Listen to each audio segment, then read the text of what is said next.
যে সমস্ত কারণে কবরে মানুষকে শাস্তি দেওয়া হয় ওর মধ্যে অন্যতম একটা হচ্ছে প্রস্রাবে অসতর্কতা। প্রস্রাবে সতর্ক নাই, অমনোযোগীর সাথে প্রস্রাব শরীরে লেগেই থাকে, এর কারণে কবরে আযাব হয়। নবীজি সাল্লাল্লাহু আলাইহি সাল্লাম বলছেন, ইন্না আম্মাতা আযাবিল কবরি মিনাল বাউল ফাতানাজ্জাহু মিনাল বাউল। বেশিরভাগ কবরেই প্রস্রাবের কারণে আযাব দেওয়া হয়, সুতরাং তোমরা প্রস্রাব থেকে ভালোভাবে পরিচ্ছন্নতা অর্জন করো। আরেকটি হাদিসে এসেছে, নবীজি সাল্লাল্লাহু আলাইহি সাল্লাম সাওয়ারি হয়ে এক রাস্তা দিয়ে যাচ্ছিলেন। হঠাৎ একটি কবরের পাশে যেতেই তার সাওয়ারিটা দূর মেরে দিল, আচমকা দূর দিল। সাহাবীরা সাওয়ারির লাগাম ধরতে চাইলেন।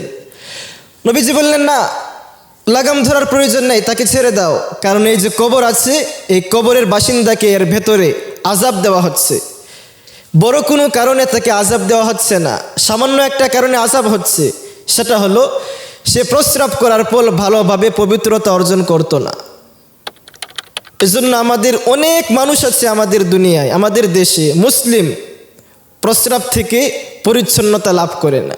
খুব সুন্দর জামা কাপড় পরে, ট্রাই পরে, খুব সুজুতা লাগায়, মোজাও পরিধান করে, খুব ভাব নিয়ে চলে, কিন্তু সমস্যা হলো প্রস্রাব থেকে সে পরিচ্ছন্নতা লাভ করে না, ঢিলাকুলুক ব্যবহার করে না। আর অনেক মানুষ আছে টাই নাই, শার্ট নাই, ভালো জুতা নাই, লুঙ্গি আর জামা, কিন্তু ঠিকমতো সে সবসময় সুন্নত অনুযায়ী প্রস্রাব থেকে পবিত্রতা অর্জন করে। যত বড় টাই লাগাই না কেন, শার্ট লাগাই না কেন, শু জুতা লাগাই না কেন, প্রস্রাব থেকে পবিত্রতা অর্জন না করলে পুরোটা শরীরে নাপাক থাকবে, ভালো কোনো চিন্তা তার মনে আসবে না।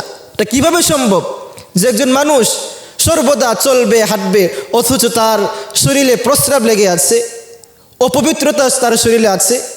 এটা কোনোভাবেই মেনে নেওয়া যায় না। নবীজি বলছেন অবশ্যই কবরে আযাব হবে, এটা মারাত্মক গুনাহ। এজন্য অবশ্যই আমাদেরকে প্রস্রাব থেকে পবিত্রতা অর্জন করতে হবে। এজন্য আমরা যখন বাসায় থাকি তখন তো টয়লেট রয়েছে সাথী, এখানে আমাদের তেমন কষ্ট হয় না। যখন বাহিরে যাই, প্রস্রাবের হাজত হয়, তখন এমন জায়গা আমাদেরকে নির্বাচন করতে হবে যেখানে মানুষের চোখ পড়বে না, লোক চক্ষুর আড়ালে আমাদেরকে প্রস্রাব করতে হবে, 1 নম্বর।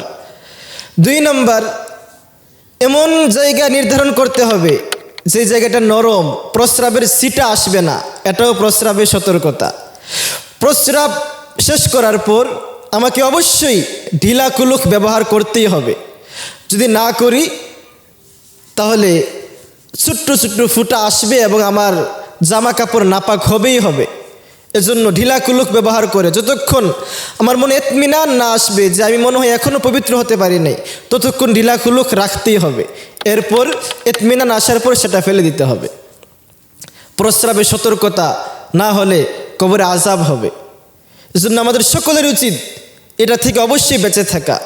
আমাদের জন্য সহজ হয়ে গেছে, নাপাকি লাগছে, প্রস্রাব লাগছে, পানি দিয়ে যদি আমরা ধৌত করে ফেলি পবিত্র হয়ে যাব। কিন্তু বনি ইসরাইলের মাঝে আল্লাহ এমন আইন দিয়েছিল, আল্লাহর আইন ছিল তাদের নিয়মে, তাদের শরীয়তে, যদি কাপড়ের কোথাও প্রস্রাব লাগে, নাপাকি লাগে, যে অংশটাই লেগেছে ওইটা কেটে ফেলে দিতে হবে। 1000 বারও যদি সমুদ্রের পানি দিয়ে এটা ধৌত করা হয় এটা পবিত্র হবে না, লাগছে কেচি দিয়ে কেটে ফেলে দিতে হবে।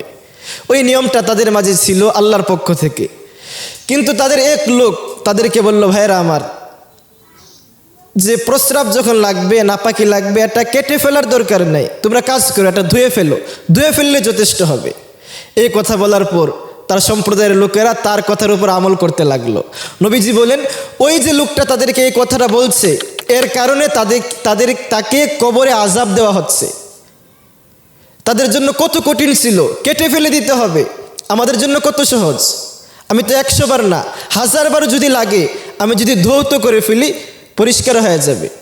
এরপরেও যদি আমরা অসতর্ক থাকি, নাপাকি নিয়েই ঘোরাফেরা করি, তাহলে আমাদের আযাবটা কতটুকু হবে। এত সহজ করার পরেও আমরা যেন উদাসীনই রয়ে গেলাম।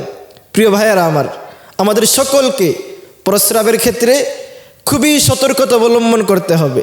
নবীজির সুন্নত কী ছিল, নবীজি কিভাবে করেছেন, কিভাবে আমার দেহ থেকে প্রস্রাবের ছিটা লাগবে না সেদিকে আমাকে অবশ্যই খেয়াল রাখতে হবে।